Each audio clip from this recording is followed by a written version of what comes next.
All right, in the upper left, this is going to be a tough map for him as well. Protoss love it. His ID is OGS Pin. OGS, a very talented team. Indeed. There he is. A lot of pressure on this guy. He's here in Code S. Does you want to go back down to Code A? No! No, Artosis, he does. That's a stupid question, man. Why would he want to do that? Well, I thought he would like to do it. I'm sorry. I messed up. In the bottom left, we have our Protoss player playing very well and nice usage of Blink. His ID. FX OG. You know, I do like Protoss getting Blink nowadays. Well, there's a lot you can do with it. Parting's going back to getting that charge and just doing brute force, but I like the finesse of Blink. Well, it's one of those abilities, like, the better you... you know, Protoss are funny like this. The better you get at it, the more games that if you're going to win just based off your ability to blink. It's true. It's like force field. Like, the more moisturized your eyes will be as well. Yes, yes. Blinking's important in a lot of different ways. Yeah. Dirt in your eyes, you blink a lot, get it out. Hair in your eye, blink a lot, you'll get it out. Sun is bright, close your eyes. They've done studies on gamers, and they found out that certain gamers slow down on how much they're blinking based off how much they're concentrating. Oh, I definitely do that. Yeah. I have no question I do that. Some people have watched me at LAN, and they're like, wow, you really don't blink much. I'm like, really? I don't know. What I do is I get clear eyelids installed into my face. Oh, look at you. I'm smart. I blink sideways. I'm a reptilian. Yeah, you are one of those reptilians, man. Yeah, I'm one of those. They're real, man. Me, Barack Obama. Yeah, man. You, Barack Obama, Larry King is a reptilian. Oh, that's right.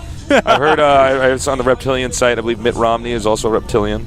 Oh, yeah, no. I know. Well, that makes sense. I mean, well, we all know who each other is, but we never tell the humans. Yeah. There's not even one of us that is so disgruntled as to give up the rest. No, well, the reptilians are smart, man.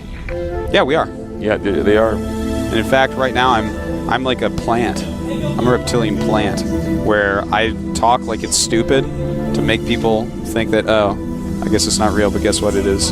It is, man. Reptilians yeah, I'm one are real, of those man. guys. Go on Wikipedia, read about reptilians. I'm like the guy that comes up with these crazy things that he says happen at Area 51 to mask it there's really aliens there. I'm like, we never landed on the moon. All right, so you know, this map. I know you just you know, we have such a high number of viewers that I know that there was at least one of them that actually does believe in like reptilian conspiracy theories, and it's like, this is not funny. No, not. This is one of the real problems in the world that has to be solved. I see what you're saying, and there's a lot of things that we do make fun of that do get a few people, but not the reptilian one. I guarantee you that there is just not one person smart enough that watches GSL. Because if you're a StarCraft fan, you're actually a smart guy. You're you're into intellectual stuff and funny, and like it's, you know, it's. Oh my God, he's gonna get this. This is actually some great stuff, but yeah, oh none of them. None of them think reptilians are real faces. Anyways, yeah, this was a really cute little pressure. You know, let's not forget he did get out too. It's too bad because he didn't get that SCV that was making the command center to stifle the production, which was sort of the whole point of that. That's what he really wanted to do, but it did not work out. So, you know, this map is a map that Protoss players normally really like. Finn is going once again for his 5-Rax play, which is pretty cool. His economy is slowed down a little bit. I feel like Finn just does not have the success he should see with the number of, I mean, the sheer multitude of infantry that he ends up getting. Yeah. You know? Yeah, it's... We'll see, though. I mean, he played games against some of the best players in the world tonight. So, you know, that's something you got to always take into consideration. If someone's the best at a matchup, like the best in the world, when you look at Pause and Harding, Harding and Oz, when you look at those two players, right? Let's say that Harding's the best in the world at PvT and Oz is the second best.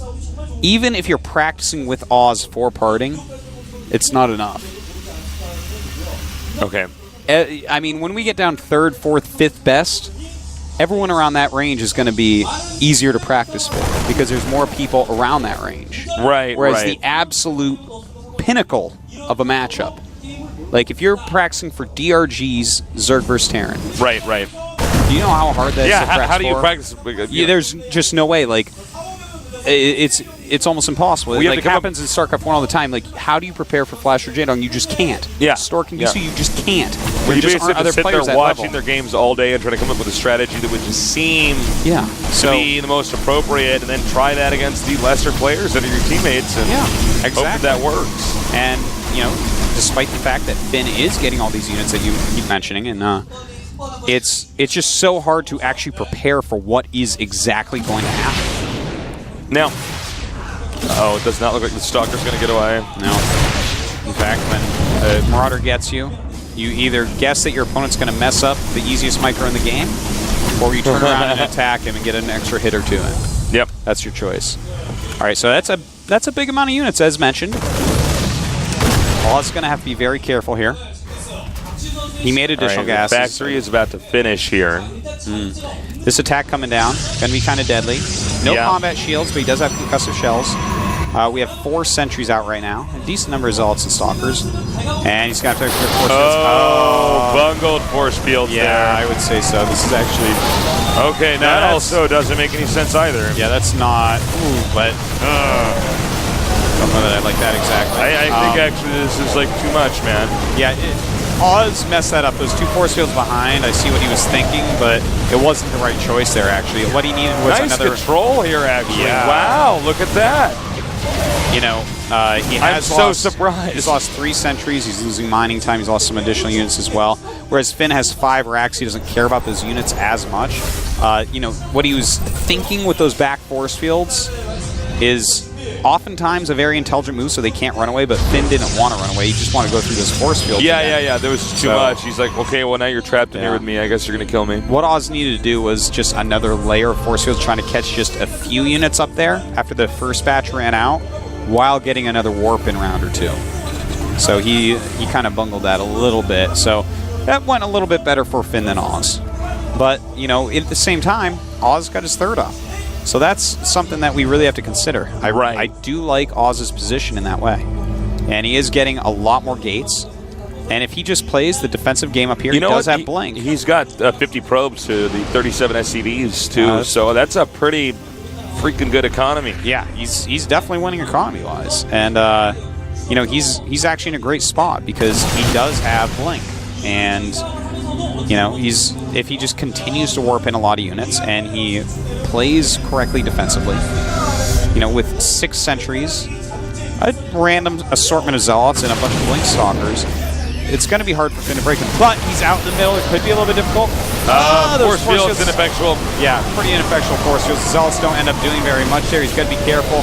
But he does have a lot of Blink Stalkers. This is not a huge amount of units from Finn, but he does have that stim, and he does have... try to get those medevacs now as they're retreating. That would be key. The Zealots can take him does. Beautiful by Oz here. I just absolutely love it. He waited until the Zealots were in the right position to target down those medevacs so that his Stalkers wouldn't be mincemeat against the Marine Marauder. And now he can Blink up and chase the beauty it down of Blink. It is indeed. People can't run for you so well. Great force fields there, stopping units from attacking the Stalkers too quickly. And now he's being a little bit more cost inefficient against Finn, and Finn will get to retreat. Both players going to go back. Supply is 77 to the 99 right now of Oz. Oz we need another Forge and a Templar Archives. Finn right now is basically relying on the fact that he has medevacs. He has no upgrades going in his engineering bay. No upgrades whatsoever. Is this good? Wait, is he forgot, or is he at 1-1 right now? Oh man, he's actually just going all out Marine Marauder right now. He just actually, in fact, what is this plan that I'm seeing? Is Finn gonna go like Cloaked Banshee right now? He's gonna get a Raven. He's gonna get a Raven actually, because he wants to use the point defense drone against the Stalkers. Yeah, I was wondering exactly what that plan was. That's actually, I've never seen anyone switch that at this point in the game. But yeah, you know, he does like to make a lot of Stalkers. It's a pretty big deal because he's not going to get any more medevacs. So yeah, that's a lot of resources he's putting in. But at this point in the game, when you're really macroing Marine Marauder, you don't need gas so much. Now, he's actually going all in on 2 base. He has no other plans. He's not getting any upgrades for his Marines or Marauders. He's doing nothing but producing.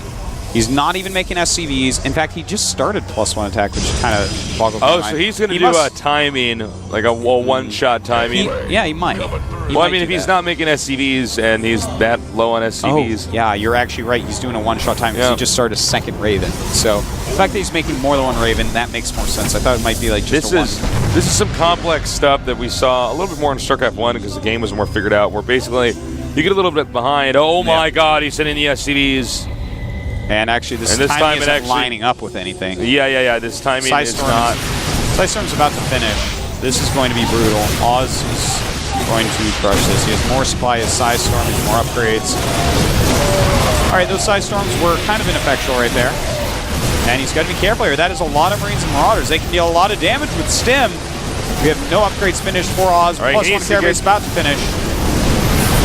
Not the best force fields there. It's kind of hard to say. That was another nice one, sort of. Oh, no, those force fields actually stopping the Zealots from attacking. Finn may have a chance here with those bad force fields from Oz. Notice those force fields actually doing much more harm than good. Guardian shields would have been far superior. Just using those as attacking moves would have been superior there. All right, throwing down that points defense drone here, but he manages to take that out. There's just too much anti-air stuff. Going now for the medevacs. We may very well, and I'm dead serious, see Finn give up because he sent his SCVs. Throwing out an auto turret, not really going to do anything there. Finn pretty dead at this point, about half the supply of Oz. A valiant effort, but Storm being ready, no chance there. GG. Now, in case you're wondering why he GG'd out there, he sent his SCVs with the army, so he doesn't have an economy. I tell you what, Oz's first match tonight didn't look so good, but his last two looked stellar, fantastic, just like we're used to seeing from this guy. A great player indeed. Really well done by Oz. Finn, I'm sorry, I know there's a lot of Finn fans out there, but he did not deserve to be getting out of this group as far as going up goes. Yeah.